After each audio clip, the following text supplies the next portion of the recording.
బిడ్డరా, ప్రతి ఉదయకాలం ఈ దినం దేవుని వాగ్దానం చూస్తూ దేవుని నామాన్ని మహిమపరుస్తున్నా. ప్రియాతిథి దేవుని బిడ్డ ప్రత్యేకమైన వందనాలు. దేవుని బిడ్డరా, మీ అందరూ బాగున్నారా? ప్రతి ఉదయకాలం దేవుని నామాన్ని మనందరం మహిమపరుస్తూ ఉన్నాం కదా. దేవుడు మనతో మాట్లాడుతూ ఉన్నాడు కదా. ఈ దినం దేవుడు మనతో ఏం మాట్లాడుతున్నాడు చూద్దాం. పరిశుద్ధ లేఖన గ్రంథంలోంచి అపోస్తుల కార్యము 1వ అధ్యాయం 7వ వచనం చదువుకుందాం. కాలములను సమయములను తండ్రి స్వాధీనంలో ఉంచుకుని ఉన్నాడు, వాటిని తెలుసుకున్నట మీ పని కాదు. ఇక్కడ దేవాది దేవుడు ఏమని సరిపిస్తున్నాడంటే, కాలములు సమయములు తండ్రి తన స్వాధీనం అందించుకున్నాడు కనుక వాటిని తెలుసుకున్నట మీ పని కాదు అనే విషయాన్ని ఇక్కడ దేవాది దేవుడు తెలియజేస్తూ ఉన్నాడు. ఇక్కడ దేవుని ప్రజలు, దేవా మరలా ఇశ్రాయేలుకి నీవు రాజ్యం ఇవ్వగలవా, మంచిగా నీవు స్థిరపరచగలవా, మాకు మంచి రాజ్యాన్ని నీవు ఇస్తావా అని అడుగుతున్నప్పుడు ప్రభు అయిన యేసుక్రీస్తు ఇవన్నీ తండ్రి స్వాధీనంలోనే ఉన్నాయి, కానీ మీరు మాత్రం సిద్ధపడి ఉండాలి. నేను ఎప్పుడు వస్తానో, ఎలా వస్తానో, ఎప్పుడు మీ కొరకు రాజ్యాన్ని సిద్ధపరిచి మిమ్మల్ని తీసుకొని వెళ్తానో అదంతా తండ్రి స్వాధీనంలో ఉన్నాయి కనుక మీరు ఎప్పటికప్పుడు పరిశుద్ధాత్మతో నిండుకొనిన వారై మీరు సిద్ధపడి ఉన్నప్పుడు నేను మిమ్మల్ని తీసుకొని వెళ్తాను, మీ కొరకు అక్కడ గృహములను సిద్ధపరిచి మరలా నేను వస్తాననే మాటను అక్కడ తెలియజేస్తాడు దేవుని బిడ్డరా. అందుకని ఈరోజు ప్రభు అయిన యేసుక్రీస్తు మన కొరకు మరణించి పాతిపెట్టబడి తిరిగి లేచి ఆయన ఆరోహణమై వెళ్ళిపోయే సమయం ఇది.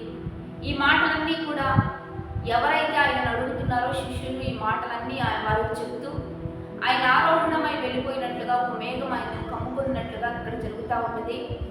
అప్పుడు వారందరూ కూడా ఏకముగా ఒక చోట కూడుకొని ఉండుట, కలిసి ప్రార్థించడం జరుగుతూ ఉంటుంది. అప్పుడు వేగంగా వీచు బలమైన ఒక గాలి వంటి శబ్దం ఆకాశంలో నుంచి దిగివచ్చి అగ్ని నాలుకలుగా విభాగింపబడి వారిలో ఒక్కొక్కరి మీద అలాగా వాక్శక్తి అనుగ్రహించుకున్నది. అన్య భాషలతో మాట్లాడసాగిరి. దేవుని కొరకు గొప్ప కార్యాలు జరిగించి యూదయ, గలిలయ, బేతేలియ, యెరూషలేము అంతటా దేవునికి సాక్షులై బ్రతికినట్లుగా మనం చూస్తూ ఉన్నాం. ఎప్పుడైతే ఆ శక్తి వారు పొందుకున్నారో ఒక దగ్గర ఆగలేదు, కానీ క్రీస్తు కొరకు సాక్షిగా వారు బ్రతికారు. దేవుని ద్వారా ఈరోజు దేవాతి దేవుడు ఆయన వచ్చేంత వరకు కూడా మనం సిద్ధపడుతూ ఆయనకు నమ్మకమైన సాక్షులుగా మనం బ్రతకాలి. ఇది పరిశుద్ధాత్మతో నిండుకున్న అనుభవం. ఎవరైతే పరిశుద్ధాత్మతో నింపబడి ఉంటూ ఉంటారో వారు ఖచ్చితంగా క్రీస్తుకు సాక్షిగా అనేకులను బలపరుస్తూ, అనేకులను లేవనెత్తుతూ రెండెందుకు క్రీస్తు రాకడ కొరకు సిద్ధపడుతూ ఉంటారు. కాబట్టి మనందరం కూడా సిద్ధపడదాం.